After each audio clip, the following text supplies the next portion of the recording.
inactive. Is that the connection with it?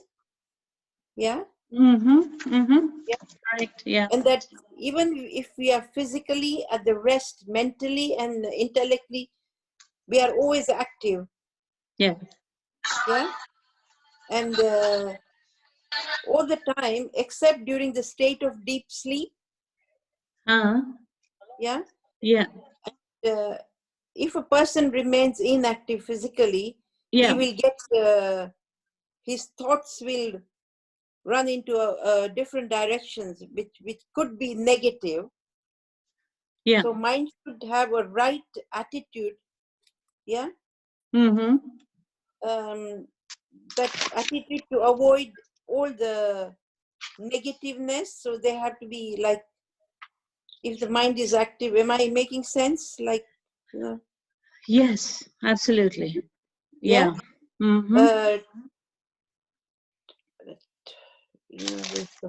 So yeah, men have to be, their attitude should be active in so that they cannot waste their energy in anger, or learn to self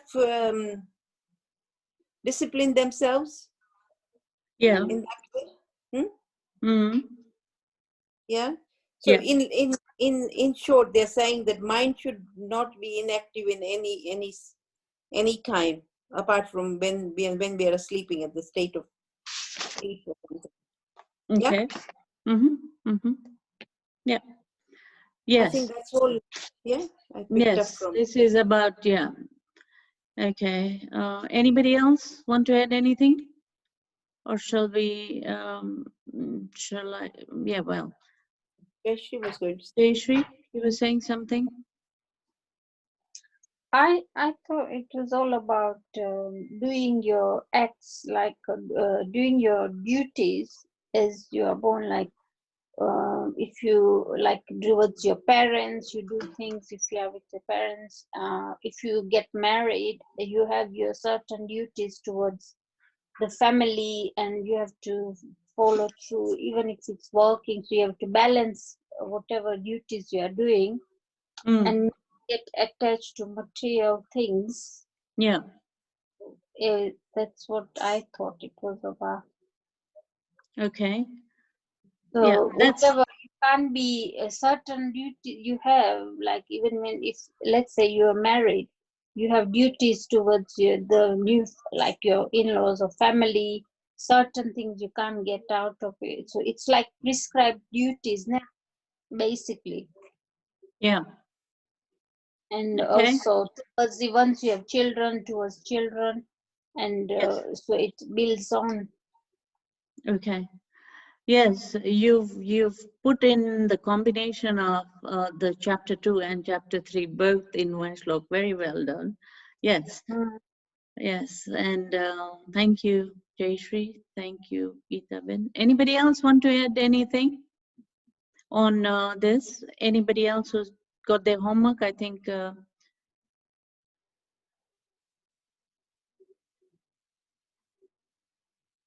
Indu Didi, would you like to comment?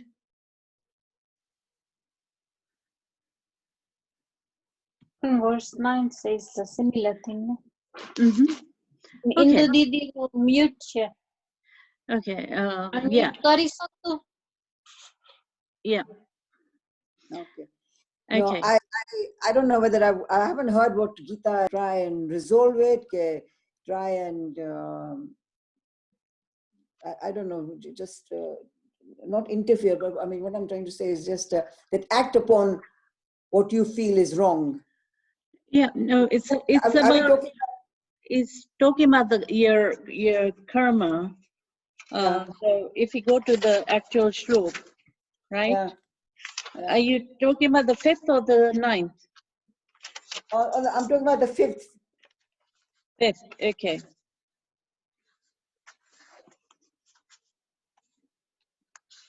Okay, it says, everyone is forced to act helplessly according to the qualities he has acquired from the modes of material nature. Therefore, no one can refrain from doing something, not even for a moment. So this is not about interference or anything else. This shlok is predominantly, what shall I say, is talking about one's own personal duties, every individual, and nobody is exempt from it, basically. You see, in chapter 3, in Karma Yoga, Sri Krishna explains that all beings are compelled to work by their their intrinsic modes of nature, and nobody can remain without action for even a moment. And those who display external renunciation by donning the orangey robes and dwell upon sense objects internally are hypocrites. So we're not talking about, your external only. It's complete, your internal and your external, because the duties from inside. Yeah. Some people think that action refers only to professional work and not to daily activities, such as eating, drinking, sleeping, walking, thinking, and so on. So they believe that their profession is the only karmic activity, but it's not so. Sri Krishna considers all activities performed with the body, the mind, the tongue, the thought, the intellect. All these are actions. Even when you are sleeping, it's an action. He tells Arjuna that complete inactivity is impossible even for a moment for anybody, all living things. Nobody's barred. If we simply sit down, it is also an activity. If we lie down, even that is also an activity. If we fall asleep, the mind is still engaged in dreaming, even in the deep sleep. The heart and other bodily organs are also functioning, right? Yeah. So Sri Krishna declares that for human beings, inactivity is an impossible state to reach, since that the body, mind, intellect, the whole mechanism, compelled by its own makeup of the three guns, the sattva, rajas, and tamas, to perform work in this world. And that has been also been addressed in the Srimad Bhagavatam, which consists of a similar verse in the chapter 6, first part and 53rd shlok of the Srimad Bhagavad. It says, nobody can remain inactive even for a moment.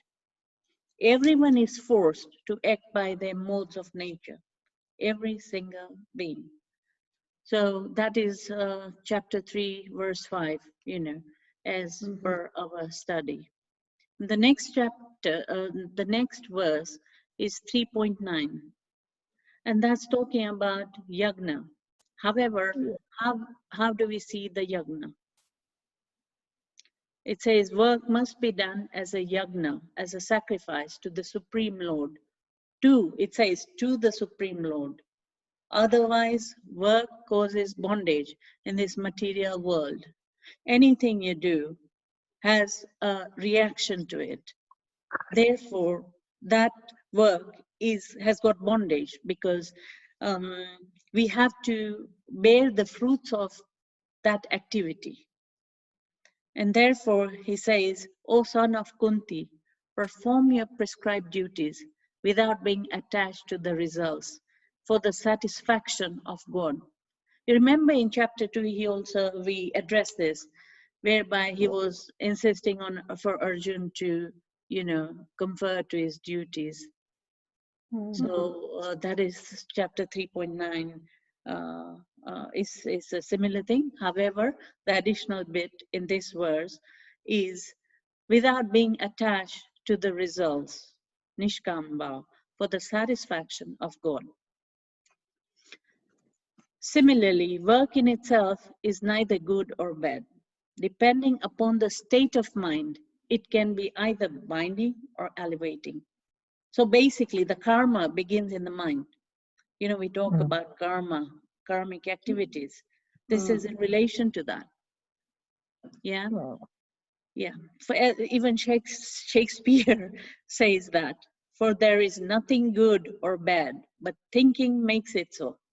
So any activity, how we perform that activity with what thought, that is where the karma begins. And therefore we have a choice, as per this verse, as Krishna says, do the activity without being attached to the results for the satisfaction of God.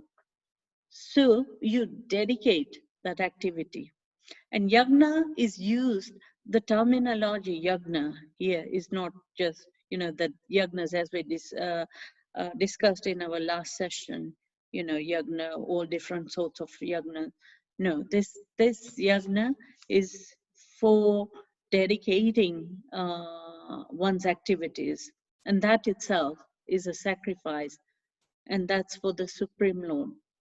And that liberates, once you do that, if it's for the pleasure of the Supreme Lord Shri Krishna, it liberates us from the bonds of Maya and attracts divine grace and energy. Since it is our own nature to perform actions, we are forced to work in one of the two modes. We cannot remain without working for even a moment, as our mind cannot remain still. So if we do perform actions as a sacrifice to God, we will perform the work to gratify our mind and senses. Instead, when we perform work as sacrifice, we then look upon the whole world and everything in it as belonging to God, and therefore meant for the utilization of His service. And that concept changes completely. The whole situation changes. The whole approach changes in this situation. So that's, chapter 3 and the 9th shlok. We can now proceed on to our today's session. Yeah. Is everybody okay with that? Yeah. Yeah. Yeah. Okay. Today I had decided that somebody can read the shloks. Smita Bhabi, would you like to do that? Chapter 3, verse mantra, the 10th mantra. I thought we had done 10th. No, we need to touch on that actually. JJ just explained it to us, but I think we just read the shlok. We didn't go further. So, Smita Bhabi, would you like to read the shlok? Okay. You will join with us, ne? Everybody will join? Yeah, we are going to join with you, but you okay. can take the lead. Yeah? Okay, sure. Mm. Sayagnaha prajaha srushtava purovacha prajapatihi anena prasvishyatva mesa vodastvi kamduk. Yeah. In the beginning of creation, the Lord of all creatures sent forth generations of men and demigods, along with sacrifices for Vishnu, and blessed them by saying, "Be thou happy with this yagna, because its performance will bestow upon you everything desirable for living happily." Now, if we look at this, how do we expand on it?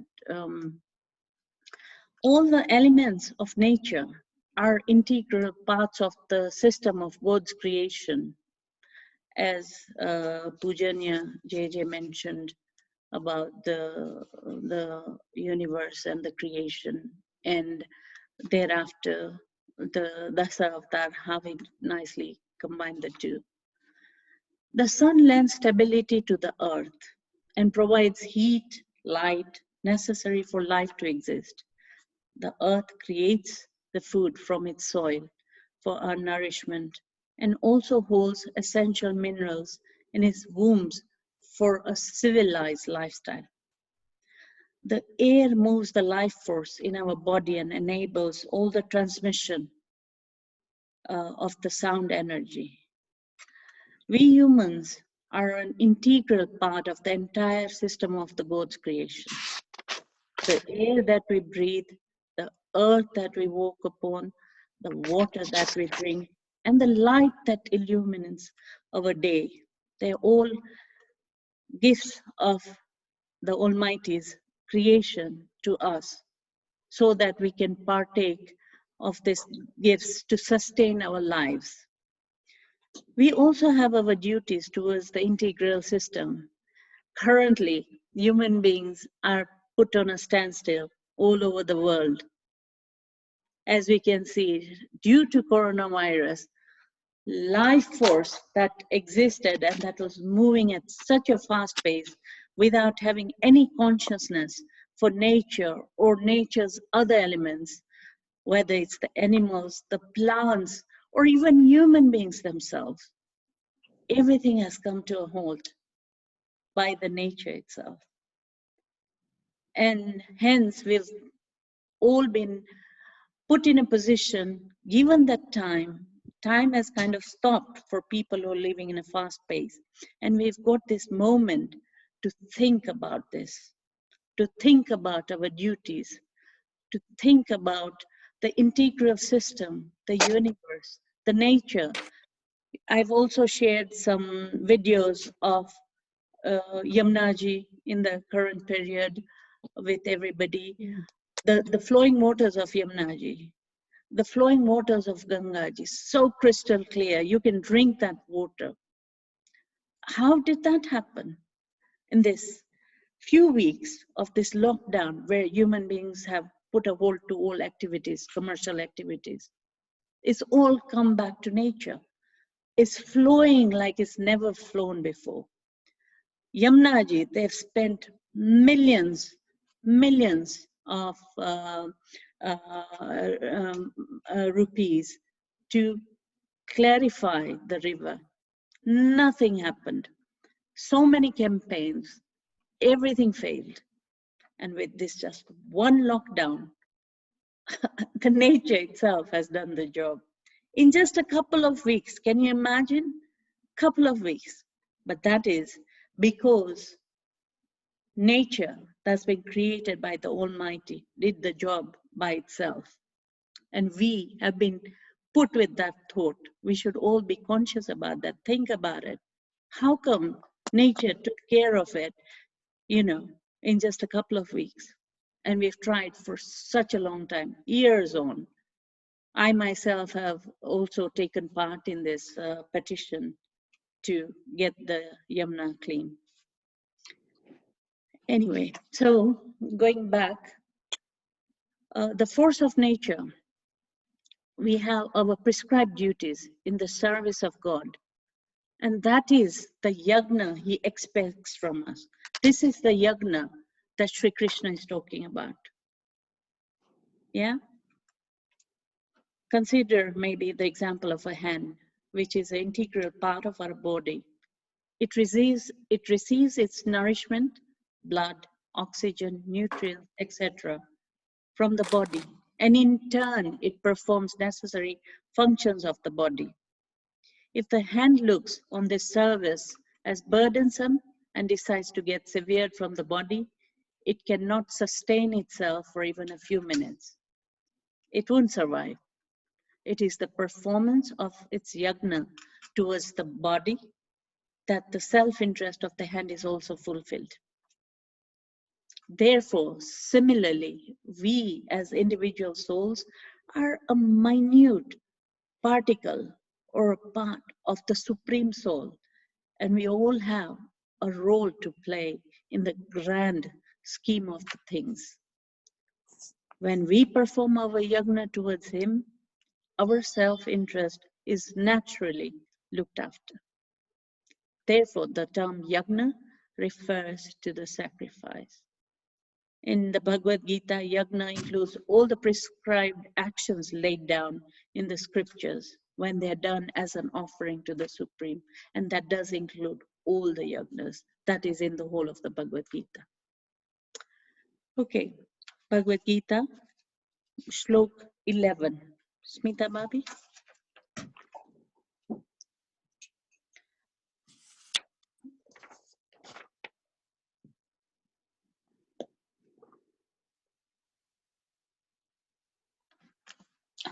Audio is muted.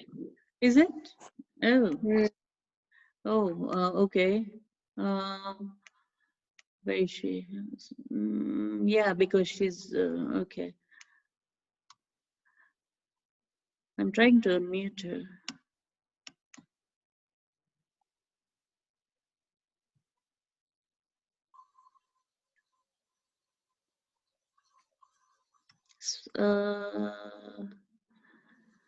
Can I start again? Yeah. Can you say take us through the shlok 11, text 11, everybody? Yeah.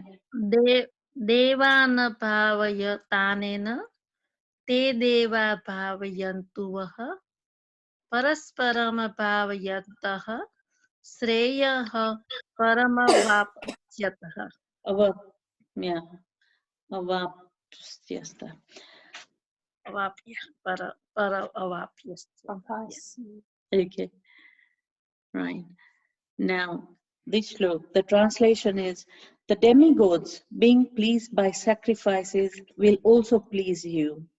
And thus, by cooperation between men and demigods, prosperity will reign for all.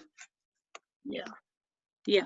Now, the term demigods is basically a referral to the celestial gods or devtas who are in charge of the, I should say, administration of the universe by the Supreme Lord.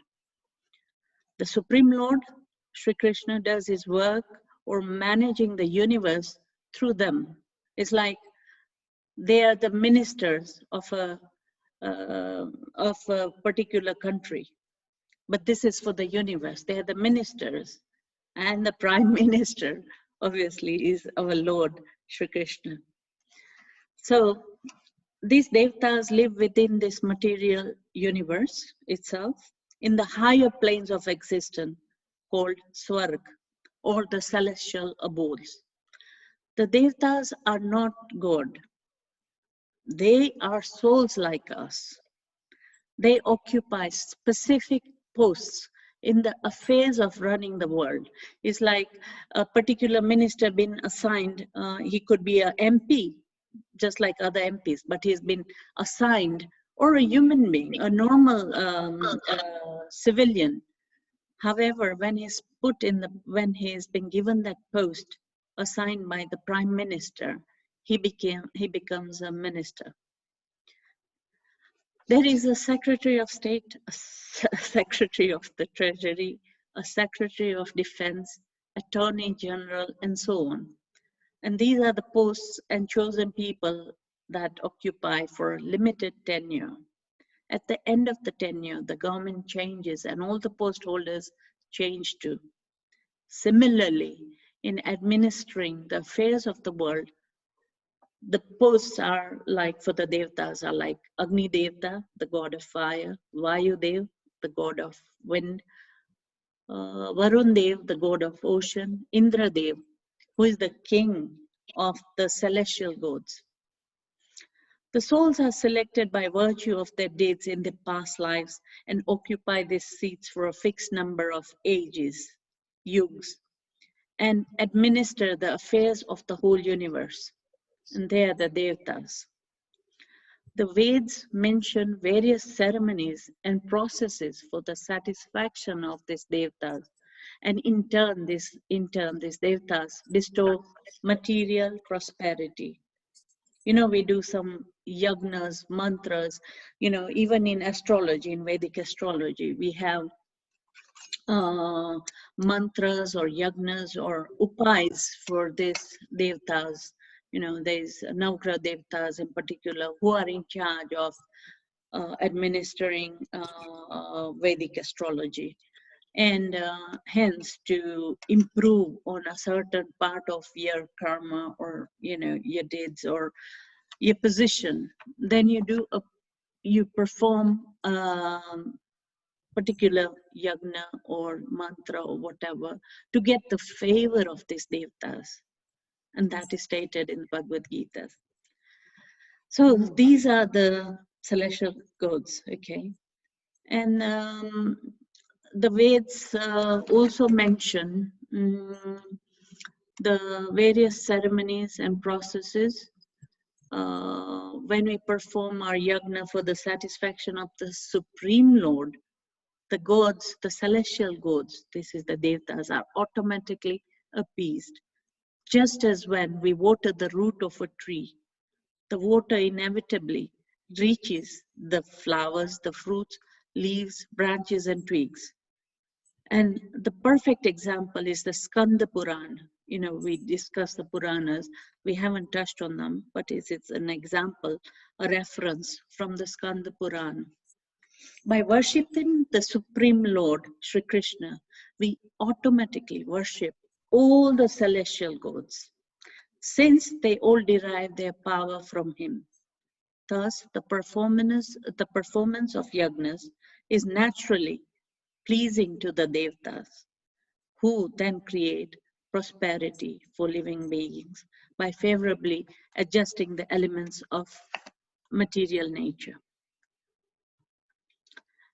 Okay, I think for today we'll stop at that, and we can. If there's any questions, please kindly, if you can put them forward on what we've covered so far.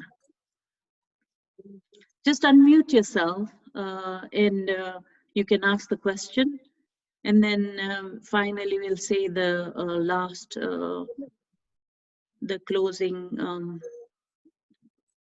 prayer if there's no questions.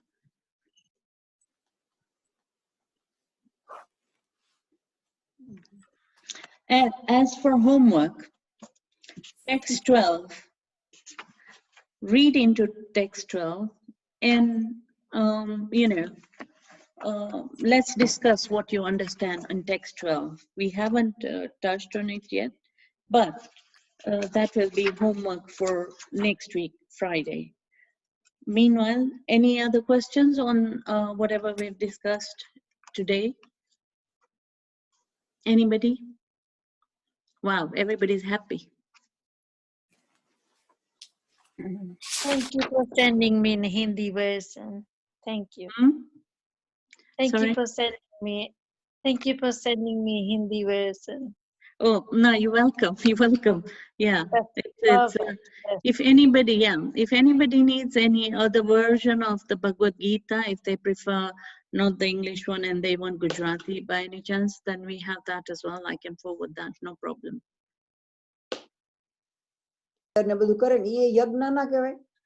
that's a yagna. Yeah, that's the yagna. Yeah, even that's a yagna. Yes. Yeah. And that in this yagna context we're talking about is different. Yeah. This yagna that we are talking about in this chapter. In this chapter is the yagna that you just mentioned. Lord Shri Krishna is talking about the yagna.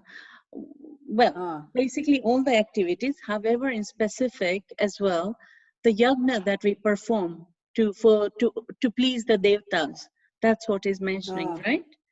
Okay. Okay. So that's the yagna we do for Agni Dev. You know, we get the pragati of Agni Dev, and hence do our offerings. It could be for anything. You know, we do it for Vastu, we do it for marriages, we do it for Shanti, yeah. So, you know, even by doing that yagna, if you dedicate it to the Supreme Lord, then you get the same fall. And even the devtas who are supposed to receive that fruit, the oblations, they get it through the Supreme. So instead of, you're touching the roots of the plant instead of going straight to the leaves and the flowers, right? Yeah, okay. that's the indication. In the fifth shlok, it was talking about the other yagna, right? Karmic yagna. Karmic yagna, yeah. And in this shlok, it was specifically, he also addressed this, the sacrificial yagna. Okay, so that's the difference. Okay. But that covers both of them. Yeah. Okay. Okay. Thank you. Yes. No problem. Shruti, Yeah. just a quick question. Yeah.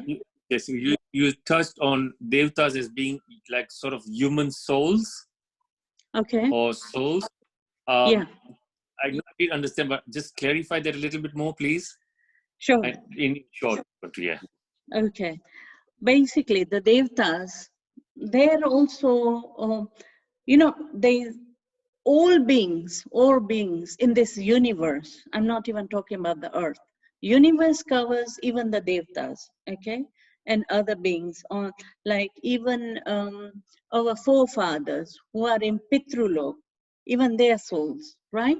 So when we talk about the universe, we cover all the upper loks, the loks below, and all the other animals or plants, insects, everything. Everything that is animate is a soul. Okay. Mm-hmm. So when we refer to devtas, even their souls, but they're like, for example, if they were on earth, they would be like our local MP, the minister or the cabinet minister. Yeah. And Indra Dev, kind of, if you visualize it, Indra Dev is kind of the prime minister. Okay. Yeah. Yeah. And who resides upon them is the Supreme Lord Shri Krishna, the creator of the universe. And in the next session, I'm going to take a bit of details because I received a question, but I'll take it in the next session about, the two controversies of whether Vishnu is the avatar of Krishna or Krishna is the avatar of Vishnu. Because there's a lot of controversies, but I'm going to address that in depth in the beginning of the next session. So that will give you a clearer picture in reference to this as well, and the Bhagavad Gita, because that is the most important scripture we have. Okay. Perfect. Thank you. Welcome. Yes. Okay. Can I just ask you just mention one thing? It's not to do with this session we've had, but I have heard or read there are not very many temples dedicated to Lord Vishnu. Like Krishna Bhagwan, Ramji, Shiv Bhagwan, and there are a lot of them, but they are not many Vishnu Bhagwan temples. Right. Does anybody, would you know Yeah. why there are not many temples of Vishnu Bhagwan?